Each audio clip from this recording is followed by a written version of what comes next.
Temps d'arrêt, le podcast sur l'art et la science du coaching, animé par Coach Frank, présenté par Better Sport. Bienvenue à Temps d'arrêt. Mais là, je pense qu'on est au moment aussi qu'on devrait peut-être présenter un peu le modèle. J'invite les gens à aller voir l'équipe sur YouTube si vous êtes en audio. Je vais le partager un peu à l'écran. Mais vous me parlez des 5 continents là, un petit peu tout à l'heure. Là. Qu'est-ce que vous voulez dire par ça? Ben, il faudrait le voir. Est-ce qu'on peut le voir à ce moment-là? Oui, j'enchaîne là-dessus. Faut me donner quelques secondes. On va le voir à l'écran là, maintenant. Oui, bon. Alors, vous voyez, il y a 5 continents. Un à gauche, 3 au centre et un autre à droite. Le continent de gauche, c'est le continent du potentiel, des aptitudes, des habiletés naturelles. Et vous voyez, il y en a 6. J'ai identifié 6 grands domaines d'habiletés naturelles, intellectuelles, créatives, sociales, perceptuelles et physiques. Les 2 physiques en bas, c'est vraiment les 2 grands domaines d'aptitudes les plus étroitement reliés au développement sportif, c'est bien clair. Mais même dans le développement sportif, on voit souvent des commentateurs parler. Écoutez, mon sport, moi, peut-être pour vous, c'est le hockey ou pas. Mon sport à moi, c'est le tennis. J'ai fait du tennis dans ma jeunesse et je suis encore de tennis. Là, je sais que ce matin, Carlos Alcaraz est en train de jouer pendant qu'on se parle.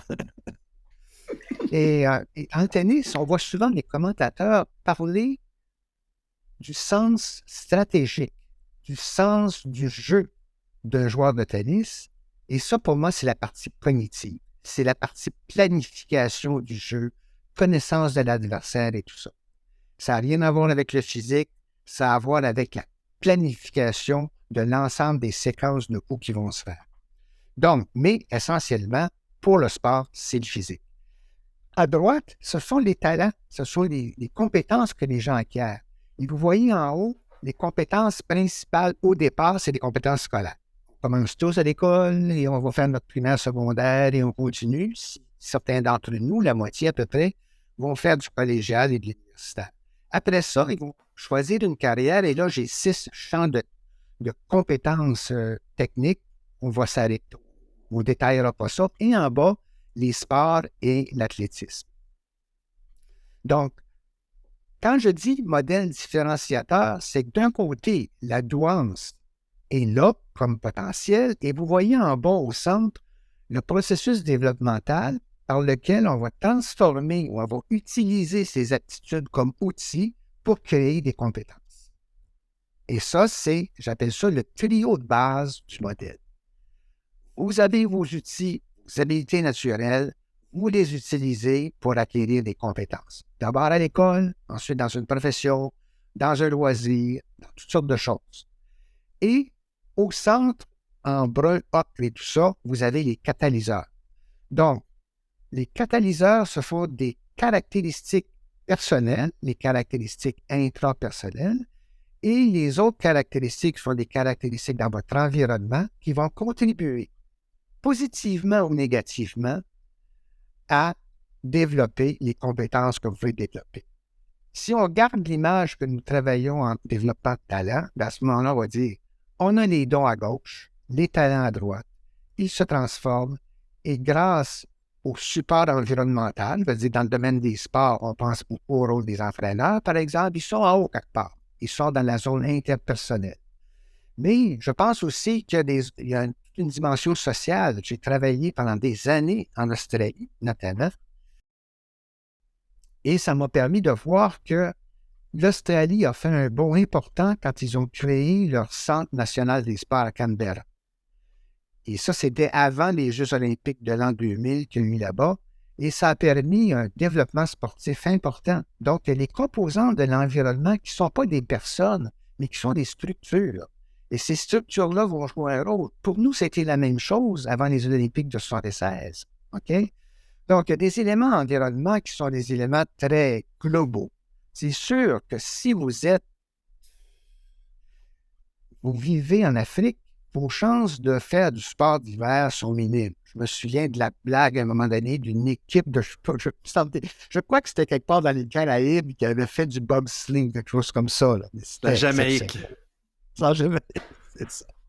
Mais tu sais, dans l'ensemble, donc, ces conditions-là environnementales jouent un rôle, mais on ne les remarque pas parce que dans le quotidien, pour nous, cet élément-là, il est stable. Je veux dire, les structures ouvertes au Québec pour le développement des sports, bien, elles sont là pour à peu près tout le monde. Quand je pense au sport-études, par exemple, c'est déjà un élément qui conditionne. Pour les élèves qui veulent développer des talents scolaires, bien là, il va y avoir différents programmes qui vont être offerts. On pense au programme, voyons comment il s'appelle, l'éducation, en tout cas, ça ne vous vient pas, l'éducation, les écoles Non, ça spéciales, me vient pas. ça ne vous vient pas. Les écoles spéciales, ça me vient pas Les nécessairement à l'esprit. Il y a un modèle éducatif. C'est ça l'âge, monsieur. C'est ça l'âge. Quand on arrive à mon âge, on commence. Ah, ça m'arrive déjà. Moi, ça m'arrive déjà. Dans notre milieu scolaire québécois, qui permettent à des jeunes talentueux, qui ont déjà démontré leur talent scolaire, de pouvoir le développer encore plus grâce à ces programmes. Et ensuite, bien, ils vont continuer à faire ça à l'université. Et parmi les plus talentueux, bien, certains vont se rendre en maîtrise, d'autres au doctorat et tout ça. Et d'autres vont faire des post-docs et tout le kit.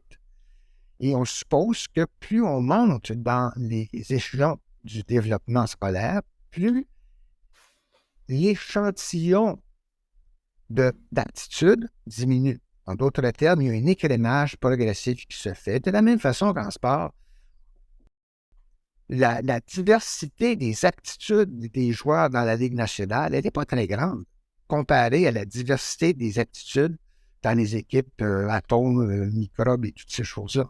Voyez-vous? Parce que... si je peux vous arrêter juste là-dessus, parce que je pense que c'est une différenciation intéressante pour tous les praticiens du monde sportif, ou est-ce que, dans le fond, ce que vous dites, c'est que si on est rendu dans la Ligue nationale de hockey, le niveau de douance au niveau sportif des athlètes est beaucoup plus similaire, et donc l'élément différenciateur est davantage le talent et le développement de ce qu'on peut travailler. Est-ce que c'est ça que vous dites, ou est-ce que j'ai mal paraphrasé ou mal compris? Les différences de talent aussi vont être limitées. Je veux dire, vous êtes dans la Ligue nationale. Là, c'est sûr que les différences qualitatives de talent vont être là entre les défenseurs, les alliés, je ne sais pas quoi, le gardien de but, évidemment, et tout ça. Mm-hmm. Ça, ce sont des talents différents. OK? Ce sont des compétences différentes. Et parmi les gardiens de but de la Ligue nationale, il y en a qui sont plus talentueux que d'autres. Et là, moi, je ne sais pas qui ils sont, là, mais j'imagine que tous les commentateurs ont leur choix, leur hiérarchie, les meilleurs gardiens de but, les meilleurs alliés, les meilleurs... Je trouve toujours ça un peu amusant quand les commentateurs, ou en fait les gens, ce qu'on appelle les gérants d'estrade, qui nous écoutent. Il y en a. Portent des jugements en disant « ce joueur-là dans la Ligue nationale n'est pas tellement compétent, ou il ne sera pas là longtemps, ou quoi que ce soit. » Mais il faut bien penser que ce joueur-là, il s'est rendu à la Ligue nationale. Il n'y en a pas beaucoup qui le font. Ils ne sont vraiment pas nombreux.